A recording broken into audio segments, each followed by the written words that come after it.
Hey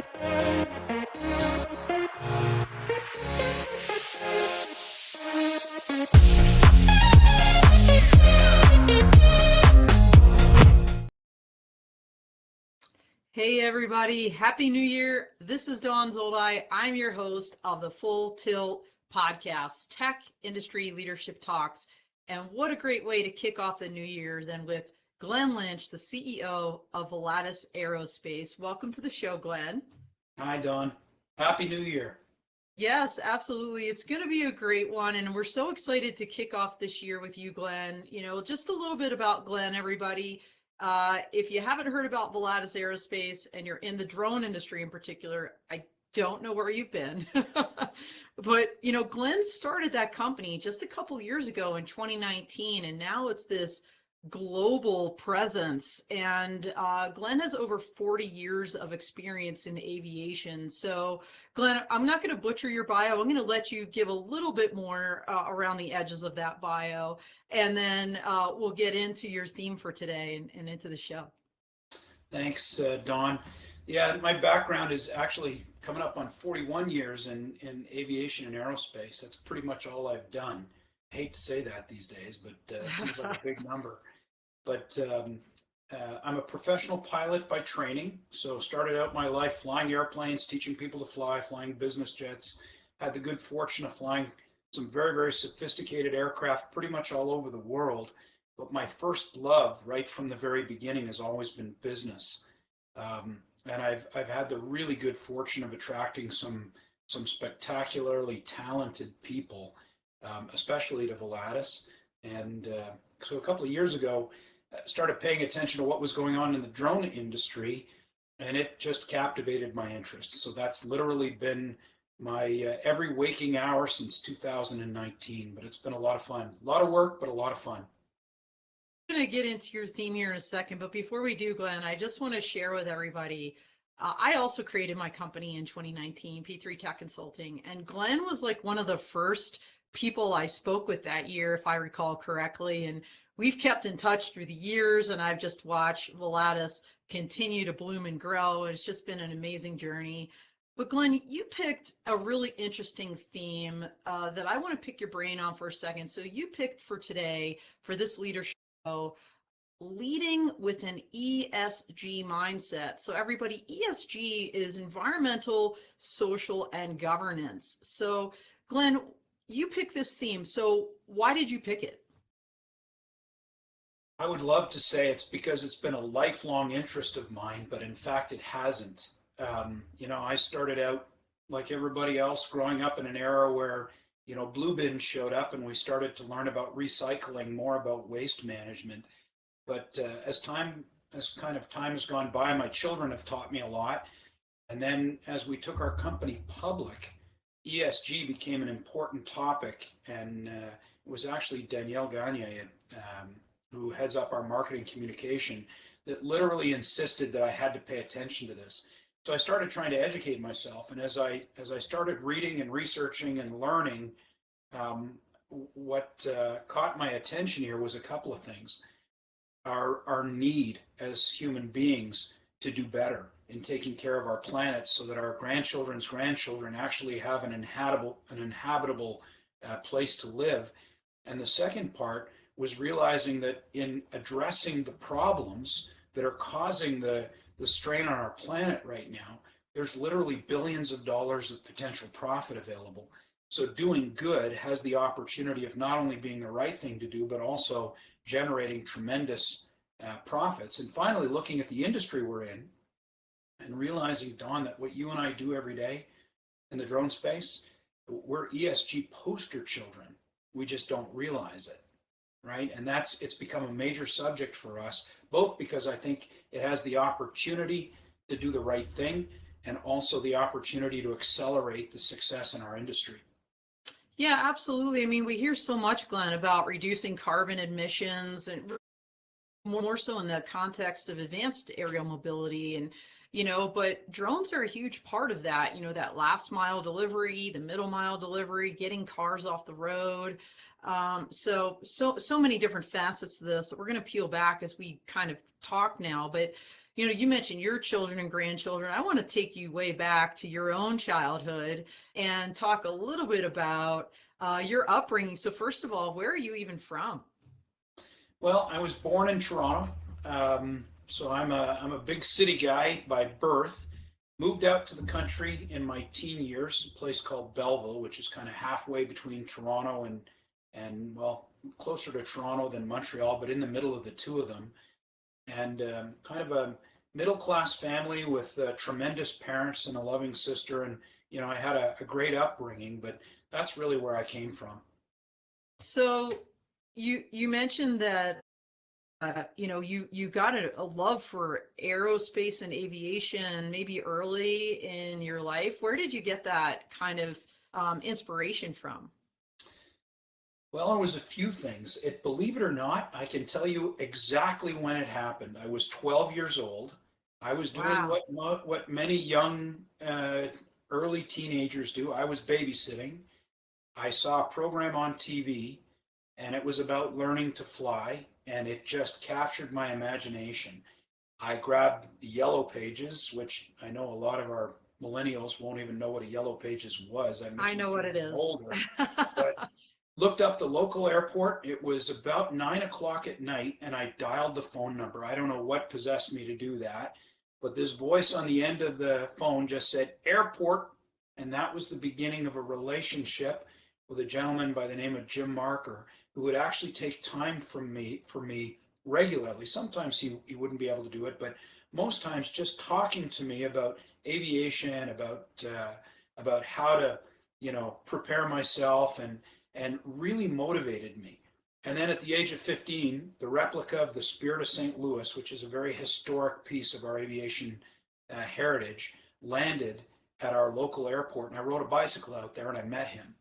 And long story short, 1 year later, I was learning to fly, working, paying for my education by literally riding a tractor, cutting grass, washing airplanes, handing the mechanics tools, anything that it took to do it, and that was the beginning of my aviation career. I actually Wow. learned to fly there, ended up running the flying school there, and that was the beginning. That's amazing. So, just curious, you said you had a sister, you had loving parents. As you were on this early journey, like what was their reaction? It sounds like they didn't have this background in aerospace and aviation. You just like saw a TV commercial. What was their reaction when you said, "Hey, this is what I want to do"? Well, I remember the first day sitting on I just finished rototilling a garden, and my mother was bringing my father and I lunch. I was talking about the fact that I wanted to learn to fly. My mother said, that's not realistic. It's an expensive career. We're probably not going to be able to afford that. One of the few times my father shut my mother down and said, you know what, here's the way it goes. I can't tell you how you're going to get there. Your mother's right. It's going to be difficult, but if you want it bad enough, you'll do it. And literally, that was the beginning. But my father, on the flip side of that, my father was my very first student when I got my instructor rating. So he became a pilot, as did two out of three of my sons. Wow, that's amazing. And when you think about ESG, right, environment, social, and governance, even back then, I mean, that's hard to do. We just talked about that for a second. We're going to talk about it more. But it sounds like, just kind of in a parallel world, you were like rolled up your sleeves and said, this is what has to be done. I'm just going to get it done. And how many jobs did you just say you did to put yourself through school? Like five, I think I counted five in my brain really quickly Yeah, as you were talking. yeah. Wow. So that's amazing. Looking back, whether it was your mentor, this gentleman that, picked up the phone and then kind of continued mentoring you, or someone from your family, is there, as you look back, like one saying that you learned along the way that kind of resonated with you and helped kind of inform, your journey? There's a book that I used to keep on my nightstand. It was called Successories. They may even still sell them today. But one of the phrases that was in there I'd heard a few times around the airport, and it basically said some people see the world as it is and say why. Others see it as it could be and say why not. And then the line that came after that was Dare to Dream. And that's probably something I remember more than anything. Wow, that's so just got chills there. And by the way, I think they definitely do sell those accessories. I know when I won that Women to Watch award, that was like part of my plaque from those folks. So they're still out there doing great things. But so let's talk about your education, because not only did you put yourself through flight training school, and I think we have a really cool photo here of you in a biplane. You know, so you did this, but you're also obviously getting your formal education at the same time along the way. Tell us a little bit about that, just kind of, middle school, high school, college, question mark, what was that kind of path? So I had a normal upbringing in a public school system for public school and high school, and then I went straight from that into private aviation school. So I've done all of my education through private aviation schools, and then subsequently I fell in love with business. And most of my business education was either the School of Hard Knocks or taking courses at university courses in the evenings between jobs and so on. So most of my focus, I actually was so committed to aviation. I trained myself, or I went through training to become an airline transport license, which I still hold in Canada as an airline transport pilot, and an airline transport pilot full privilege license in the United States. So I hold basically top level licenses in both countries. And then I did a Class 1 flight instructor rating, which is the Canadian equivalent of a CFI. I was the trainer of trainers back then. So that was the primary education. But my focus shifted because the very first flying school that I operated, I was always intrigued with how we could do it better, how the business could do better, how we could create, if you didn't make any money, you didn't have the ability to do anything any better. And that was where my love for business happened. So, well, I've always been in aviation, and I consider myself to be a well-qualified professional pilot. But the truth of the matter is, my first love has never been aviation. It's always been business. It just happens that aviation was my field. Wow. And, ESG is about that too. It's making things better. And it sounds like you've been kind of doing that along the way. Glenn, I want to real quick call out a couple folks that have been in the chat. Chris Geneseth and Dilip Nair both are saying Happy New Year. So, gentlemen, thanks so much for dialing in. Appreciate you. And everybody else out there, we are live. So if you have any comments, questions for Glenn, please feel free to drop them in and we'll kind of incorporate that into our talk here. But Glenn, I mean, you talked about the School of Hard Knocks, all of these private aviation schools, going through public school. Is there any advice that you would give someone that has an interest in aviation, someone like you, if you could go back and talk to that 12-year-old Glenn, just like as you had a mentor do for you, what would you tell them? Probably the same thing I tell my own children. I have 4 kids of my own and 6 grandchildren now. So that's a question that echoes regularly.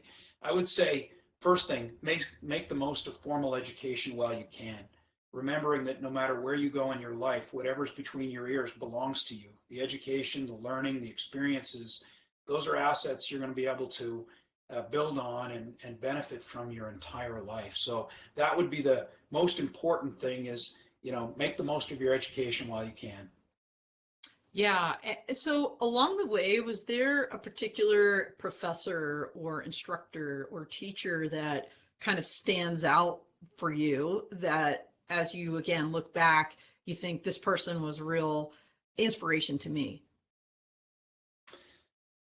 So interestingly enough, when I'm managing, and I've been a professional CEO now for about 36 years, so most of my life has been running businesses.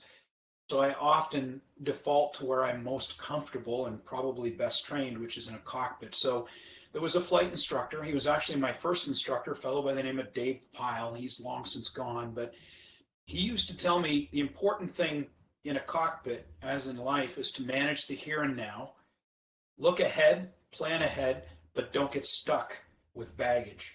So the concept is, and I learned that in a cockpit, not to say that pilots don't make periodic mistakes or something doesn't go wrong or whatever, but the most important thing is you just address whatever the thing is and you don't let yourself get stuck on something that was less than ideal. If you use an example, if you touch down in an airplane and your landing is one of those thumps instead of the nice little chirps, you still have an airplane that's moving along at 100+ knots that we need to get stopped, get it off the runway, and so on. So you don't let anything get stuck. You don't trip yourself up on yesterday. You simply learn from it and move forward and stay focused on what you're doing and where you're going. But I learned that in a cockpit from Dave Pyle right in the very beginning of my flight training. And that's not just beautiful advice for a pilot, but it's just wonderful life advice, right? Glenn, I know you can relate to this. I was listening to the radio the other day and I heard Fleetwood Mac's, don't stop thinking about tomorrow. And, like what you just said, just kind of reminds me of some of those lyrics where I think, in today's world, so many young people with social media and everything else out there can really get hung up on like a little mistake that they blow way out of proportion and get, as you said, stuck, with the baggage and not move forward. So I think that's great advice, not just in the cockpit, but in life in general. So thank you for sharing that. So let's transition then, so you talk about business, how this was kind of your passion that you realized through aviation. Tell us a little bit about your early career. So you were an instructor pilot. Was that your full-time job, or did you jump into something else and do that on the side? So I had multiple jobs going at the same time because the one thing is an aviation education is very expensive, and flight instructors don't make a lot of money. I certainly didn't back then. So you were working all the time, but it certainly became my full-time job very, very quickly. And I progressed from there. I moved from the small airport that I learned to fly at. I moved to Toronto, was involved in one of the largest flying schools in Canada. Um, then we grew. We actually acquired a company that was located back closer to where I grew up, and I was moved down there to integrate that company into our corporate culture. That put me involved me a lot in the corporate end of aviation. We were running Learjets and turboprops and those sorts of things. So that's when I moved into that space. And that was still in my early 20s. By the Wow. time I was 26, I ended up moving up to Ottawa, which is the nation's capital in Canada. And then I was hired to be the president of a business jet management company that was running 3 business jets and a couple of turboprops by the time we were done, doing charter work for business customers and government customers and the like. And it progressed from there. So I spent most of my career operating business jets, running maintenance, repair, overhaul facilities. I was involved in the United States. I was on the President's Council of the National Air Transport Association, NATA. So I was quite active in that industry. Spent a 10-year stint in manufacturing, a business that if you ever fly United Airlines and you fly in a CRJ 550, that's a 70-passenger airplane that was reconfigured for 50 passengers with a VIP style interior. That was actually designed and built by one of my companies. They've got about 74 of those aircraft in service. And that's around shortly after that was when I moved into the drone industry. Continued to actively fly right up until, when COVID hit, our drone business was really starting to accelerate. So I stepped out of a business jet cockpit, and now I simply fly for myself. I'm laughing, Glenn, because for everybody out there listening, if you've never seen Glenn's like slide deck of all of these businesses, it's very confusing. I remember the first time that you and I had met, you gave me the briefing, and I was like, "Holy shnikes! I can barely keep up with all of the different lines of effort." It's really interesting to me, Glenn, that as a crewed aviation pilot, you looked around and said, hey, drones should be something we get into. So tell me about that shift, because I mean, I think you of all people can appreciate, right? Or maybe agree. I'd love to hear if you disagree. I don't know that general aviation as a kind of general proposition is super welcoming of drones, at least right now. But here you were in that world, you looked around and said, I want to have a foot over there too. What what led you to that to that thought process? I think it starts with the fact that my first passion is business, and my second passion would be aviation. I'm talking professional passions, but um, the problem in the crude aviation world, it's a very mature industry with very, very thin margins. It's a difficult industry. It's to do well financially. There's only a few companies that do exceptionally well. You can make a good living, but that's about it. Um, Drones, on the other hand, I paid attention to that, and it was actually my attention was drawn to that by an investment partner who's now our chairman, Ian McDougall. He was super intrigued by drones. I didn't really have any interest at the beginning.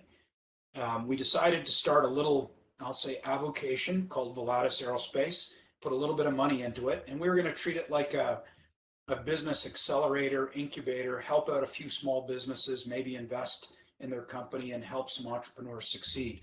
The very, very first entrepreneur, his name was Matt Johnson out of Winnipeg. We started looking at his business, and I was so intrigued. I was so impressed with Matt, who's still one of our rock stars today, but also so intrigued with the business opportunity that we bought that company and have bought 17 more since then.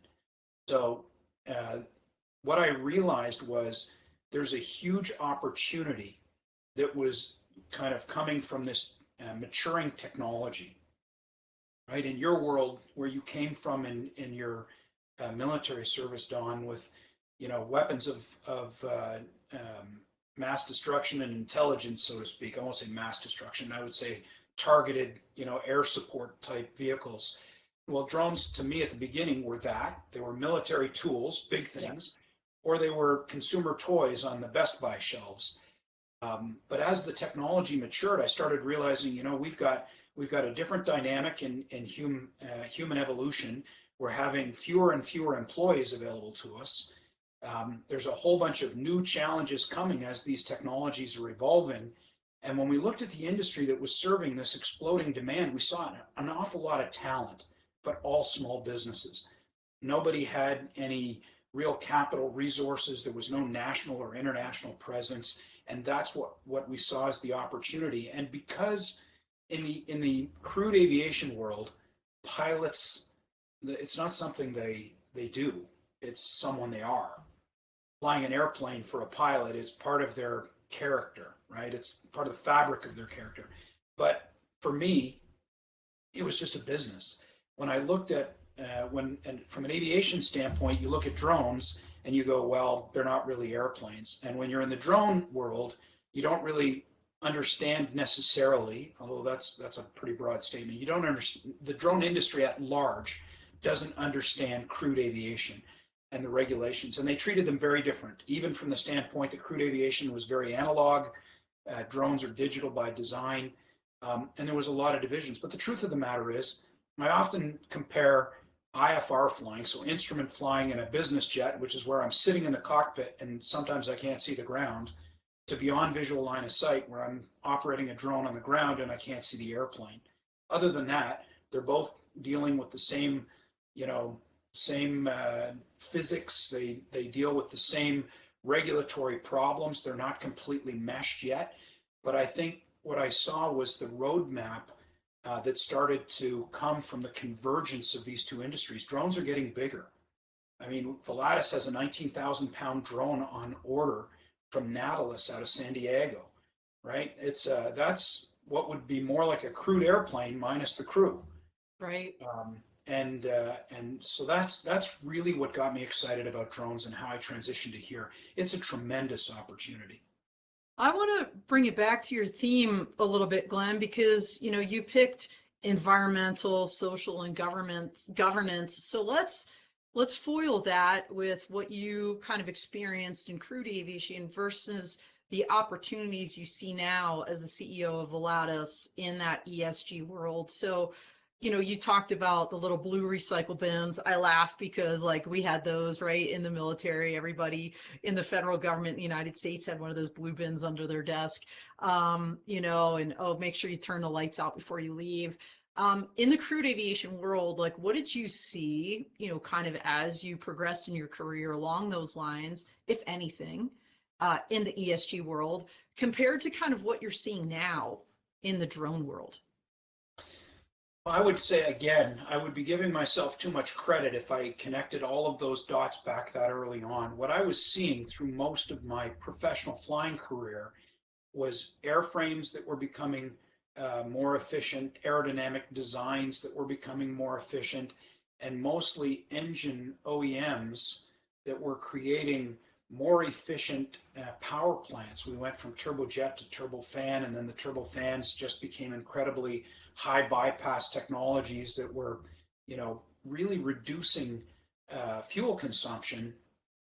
And but I think back in those days, that was more about operating cost and range than it was a conscious awareness of the harm that human beings are doing to the planet. And I think it wasn't until I really got into drones, and most specifically when we took our company public, that it really became a subject for me that I became, both interested in and also inspired by. I think it's critically important, but effectively, aircraft are getting better because they're reducing their fuel consumption. Air traffic control is coming up with more ways of reducing fuel burns by having more direct flight routings. Ground control, well, it doesn't seem like it these days when we're sitting waiting for our gates. The airports are trying to become more efficient at managing aircraft so that engines are running for a shorter period of time. And that's as much about the environment, maybe even more about the environment today than it is economic operating considerations. But we're still, as of 2017, dumping more than 50 billion tons of greenhouse gases into the environment every year. And about 10,000 pounds of that is pure carbon, 20% of which will still be in the atmosphere 10,000 years from now. So it's a topic that became huge for me. And segueing that into drones, drones are predominantly today green tech. We are either battery operated, hydrogen, which is up and coming, or hybrid, where you're dealing with, in some cases, 1/50th of the amount of fuel in a drone that we would be burning in a comparable mission on a crewed airplane or helicopter. And Volatus operates both, by the way. We're running crewed helicopters and fixed wing as well as drones. Drones still the majority. And we see that opportunity to transition these cleaner drone technologies and replace or supplement initially and eventually replace the helicopters and fixed wing with drones or eVTOLs, for example. That's a major issue for me, or a major interest for Volatus right now, is identifying an OEM that has an eVTOL technology that we can actually step up to the plate and buy to eventually be able to replace our helicopters in areas where drones won't have the regulatory authority to operate. Glenn, it's so interesting because, you're talking about small drones all the way up to very large electric vertical takeoff and landing aircraft. And it seems to me, as I kind of watch the industry for the smaller drones, the focus seems to be on the social aspect of ESG. I want to peel that back a little bit. And then for advanced air mobility or the eVTOLs, it seems to be all about environmental. At least, again, this is a 30,000-foot view, me kind of looking out and seeing kind of what people are talking about. Governance is something we always yammer about just because it's like, hey, what are the rules? But, so let's talk about, because you've kind of seized on the environmental piece and those larger aircraft, right, that are very closely aligned with crewed aircraft in the world you came from and you grew up in. Let's talk about the social aspect of drones because to me, I mean, Glenn, look, you just mentioned you had to have 5 different jobs to get yourself through pilot school, flight school. You don't need to do that, right? You can literally spend a couple $100, buy a drone, at least in the United States, take your Part 107 test. Maybe you take a course, maybe that's a couple $100, but maybe all in, maybe a couple grand at the most to like start your own business potentially. So that's what I kind of love about drones. The social, let's just say accessibility and availability of different careers that maybe were otherwise unopen to people that had interest in aviation. Tell me a little bit about your thoughts on the social aspect of drones. Absolutely. One thing I would wind off, just to close off the environmental side, is remembering that drones are smaller, they're quiet by Yep. comparison, which is much better from a wildlife perspective, which we actually experience particularly in the pipeline integrity monitoring world right now. But on the social side, I think there's a lot to it. So we think of social, everything from respect and recognition for our indigenous peoples to an inclusive and diverse workforce. And I have to tell you, again, I think this is an area that the drone industry has excelled in from the beginning. I mean, Women in Drones is an organization that's hugely influential. And we've got a lot of very, very high-powered, influential executives that are from I hate to use the term, but an underrepresented demographic, right? Not just women, but just demographics in general. But I believe a lot of that also comes from the fact that the industry is driven by a lot of millennials who come literally, I think they were better tooled up for dealing with these subjects than my generation has been, for example. And I've learned a lot from them, and I like to think that I've grown in Volatus. What I like to point out is that the diversity and inclusion is not just about ticking an ESG box, because that's something we have to avoid this becoming a cliche, right? Right. It's realizing that when you've got a diverse workforce, a diverse and inclusive workforce and leadership, that you get a chance to see your customer base, your constituents, through their eyes, right? As opposed to being, as my CFO has said, the pale, male, and stale, the old white guy calling it out, right? You see one perspective, but now we see the perspective of all of the demographics that we're serving, and we're more intelligent as an industry because of it. And I believe that it's a place that the drone industry started out strong, and again, something that we don't do enough to weave into our value proposition. Well, I want to do a quick shout out, Glenn, to you and to Volatus and your leadership team. For those out there that don't know this, for the last year and now again for this year in 2023, Volatus has sponsored a whole host of companies on our other podcast, The Dawn of Drones, young companies, minority companies, up and coming companies, just as part of their ESG outreach and just to elevate the industry. And Glenn, I think that is so unique. You don't see a lot, like people talk the talk, but you actually walk it in elevating other companies that are not even part of Volatus, some of whom you didn't know last year. I remember because you kind of gave me carte blanche, like, all right, just pick who you want to be on the show. So I think that's amazing. And I can't say enough also about Women in Drones. And just real quick on that, I posted up, I forget what it was, dictionary.com picked woman as the word of the year. I had posted that, Glenn, on LinkedIn, and I actually got like some hate mail, which I was just like, are you kidding me? People like saying, for example, that I'm aligned with a particular kind of political thought process because, I'm one of those types. And it's just like, wow, okay, have you looked? Because I actually am a woman. And, I think it's important. First of all, and there's science behind this. Hello, everybody. Research. Diversity isn't political correctness. It is actually I can't speak right now, existential to the future of this industry. I know Vertical Flight Society has Mike Hirschberg has written an op-ed and they put out a paper on this too. Basically, if we don't have about 10,000 engineers in the next couple of years, the eVTOL world is going to be in big trouble. And that means you have to inspire a lot of different people, not just one kind of person. But I'm going to get off that soapbox. Glenn, you've got some great questions here in the chat I want to address because we've got 10 minutes left, which is insane.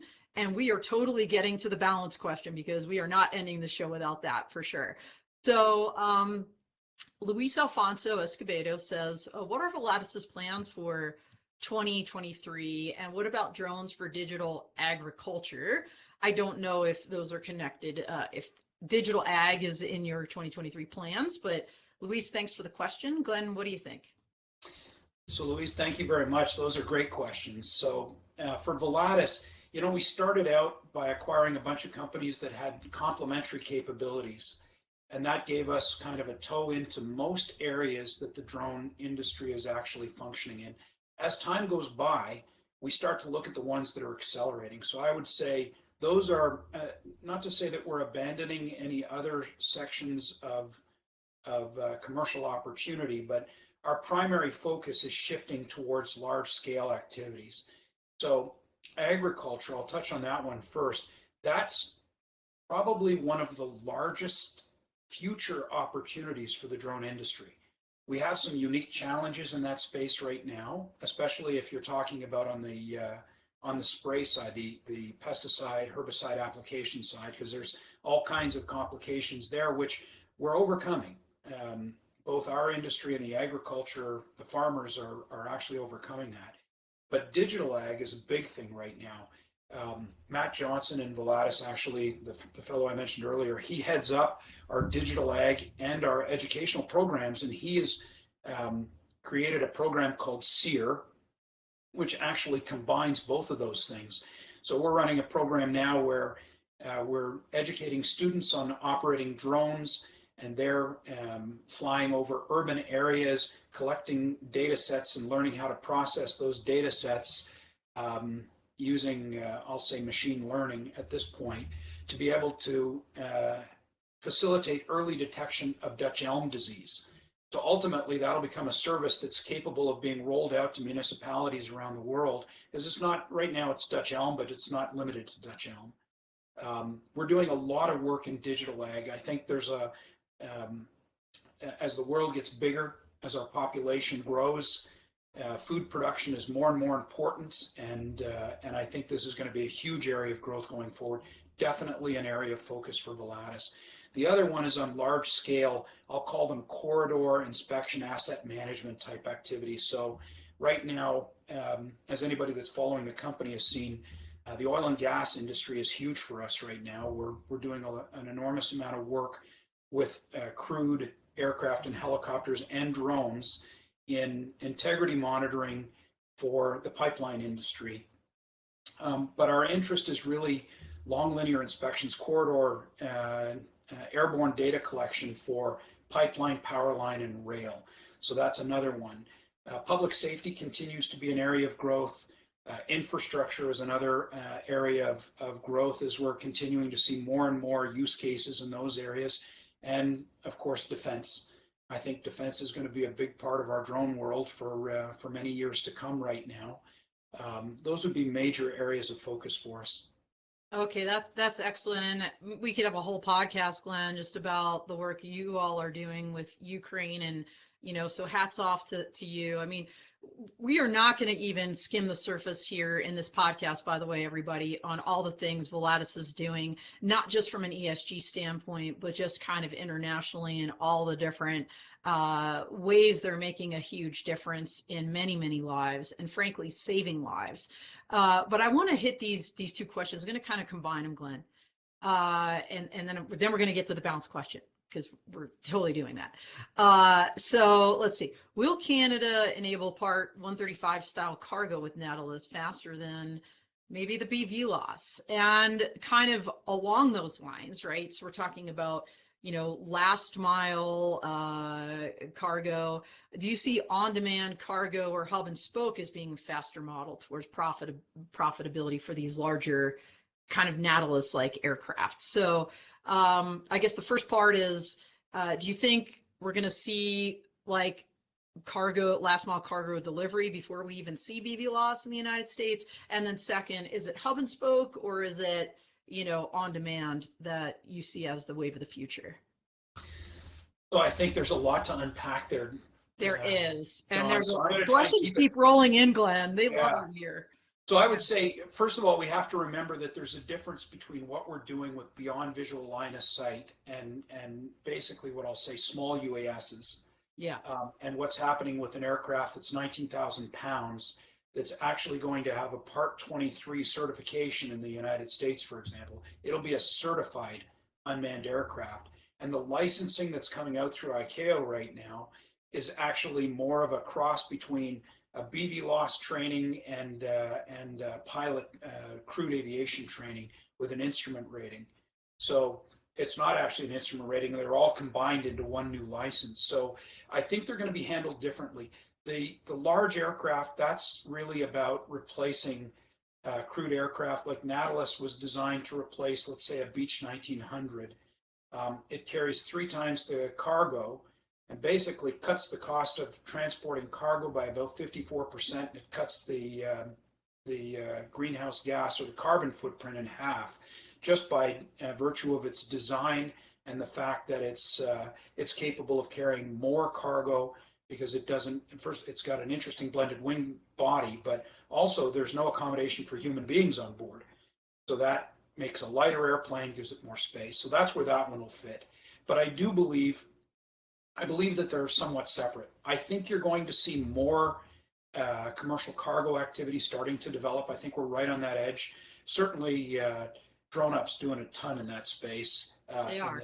In the urban, I would say, well, the urban delivery space. Our area is more, intra-island. You'll see more of that from us in the upcoming year, and more unique use cases where we can actually get approvals. I think that there's some companies that are doing some great things in Canada. One I'll make a mention of. They're not very well known. They're called Ribbit, like frog, ribbit, ribbit. Don, Interesting. hint, hint, wink, wink, somebody for you to interview.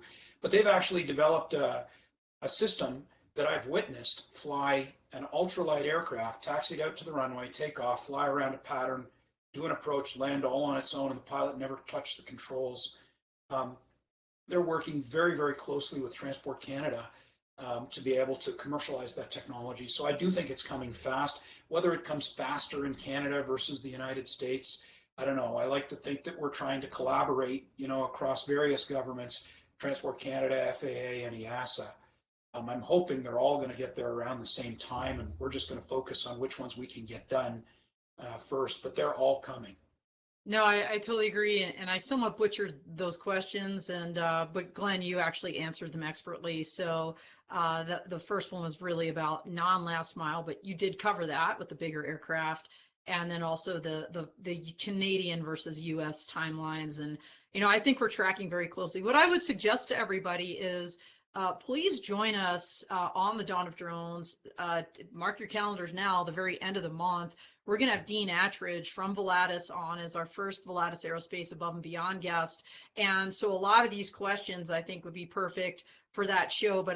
And I know Chris Geneseth had said questions about pipeline and inspection. So Chris, let's pause that one. Ask this to Dean in a couple of weeks because I cannot end this leadership show without asking Glenn about balance, because we've asked every guest so far and it's so interesting to hear people's answers, Glenn. And I know we have some great pictures. In fact, 2 of them will roll back to back here with you and your family.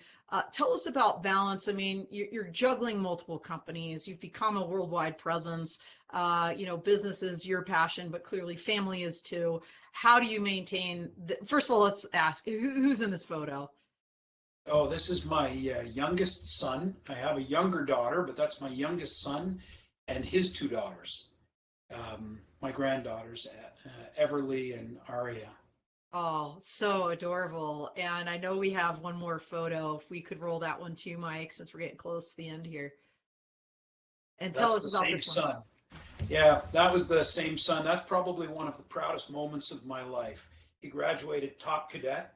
At that point, he was a lieutenant in Canadian forces. He's now a major serving in the American forces as an exchange officer out of the 10th Mountain Division. But that day, he taught me about leadership. I had a guy my age walk up to me in a uniform, asked if I was the father of Lieutenant Lynch, shook my hand, and told me he could never imagine himself. He was a fellow that came up the hard way through the military, and was transitioning into officer training. Went through the program with my son and said he couldn't imagine following somebody the age of his son. And then he shook my hand and said, I would follow your son anywhere. And it Wow. was a super proud moment in my life. But I'm going to tell you, honestly, Dawn, family is everything. And they're the most important thing in my life. I don't get enough time with them. Fortunately, I had a great Christmas with a lot of them here. But I will say that the balance, if anybody believes they have a perfect balance, they're probably kidding themselves. I believe that it's an everyday struggle, right? And it's a give and take. You've got to be prepared. Sometimes your professional career needs a little bit more of you. And when it takes something from you, it's also taking it from your family. You've got to find ways to recognize that and balance it. There is no perfect formula. It's an everyday struggle that's dependent on the individuals and their families. But if you lose that priority, as somebody that's actually took 3 wives before I got it right, um, you really want to think about that and invest in your families and make sure that you recognize that it is a struggle and you've got to continue to fight that fight. Yeah, great words of wisdom there, Glenn. Could not agree more, honestly. Looking ahead to 2023, like you said, I'd be deluded to think I'm balanced. That's one of my goals, not a resolution. I don't believe in those. I'm just trying to have a little bit more balance in my life, and hopefully everybody out there as well. What are your priorities, and are you actually placing your time against those priorities? I don't know if you've ever done this before, Lynch, Glenn. I had done this, where you list these are the things that are important to me, and then you list, kind of what you're spending your time on. And for me, those lists were very upside down, and that was really kind of a sobering moment to realize that. And then of course recognizing it. What do you do about it? So Glenn, we are at the end of our show. We're actually a little bit over, but I want to take these last couple seconds to do two things. Number one, we're going to do our lightning round, 3 questions, super fast. So really quick answers, like 2-second answers. And then I'm going to ask you if you have any announcements before we close out the show. So lightning round, number one, favorite book, go. Avoiding Climate Disaster by Bill Gates. All right, that's a great ESG book. Number two, hero. My father. And number three, the one leadership tip you learned along the way that you'd like to pass along to others. I would say right now, I'd like to tie that in with ESG and say our planet is struggling. And not only do we have the power to make a difference, it's something that's essential for us to do. It's the right thing to do, and there's billions of dollars available for those who do it. So let's recognize that our industry is a poster child for ESG. Let's weave it into our value proposition as an industry. Make sure it's part of our story. That's awesome. And I know, Glenn, you will not be at CES personally, but your team will be there. Looking forward to seeing some of the Volatus crew out there in Vegas this week. Any other real quick announcements, and how do people get in touch with you? So I would say, first of all, I'm limited in what I can announce. Problem being a public company is unless I announce it to everybody, I can't announce it at all. So Sure. stay tuned. Please, if you're interested, subscribe to our investor relations site. We make regular announcements, and you can be at the front line of learning what's going on with Volatus. The other thing, I know there's some people that had questions for me. Please feel free to send me an email at g.lynch, Lynch, at volatusaerospace.com. And I'll do my best to get back to anybody. Love to hear from you. Love to talk to you. A rising tide, floats all boats. So I'm happy to work with anybody. And wishing everybody a happy new year. Well, thank you, Glenn. And this was a crazily active chat today. So thank you, everybody out there, for joining us or for engaging with us and with Glenn. Definitely reach out to him. And don't normally do this, but I'm going to real quick say, we have a big year ahead, not only here on the Full Tilt and the Full Crew, our newscast, but on the Dawn of Drones. We've migrated over to AUVSI platform. So we'll be kicking that off tomorrow with Manuel Cogillo from Speedbird Aero and Yoav Amitai of L-Site. So check out that show. It's going to be dedicated New Year, New Tech. And I know, Glenn, you've got a lot of tech going on. And once again, Glenn and Volatus, the Above and Beyond series will be the last week of January with Dean Attridge on the show as well. So mark your calendars now, Wednesday, 9 a.m. Mountain, 11 a.m. Eastern. So that's all she wrote, everybody. Happy New Year. Thank you so much, Glenn. We are out here. We'll be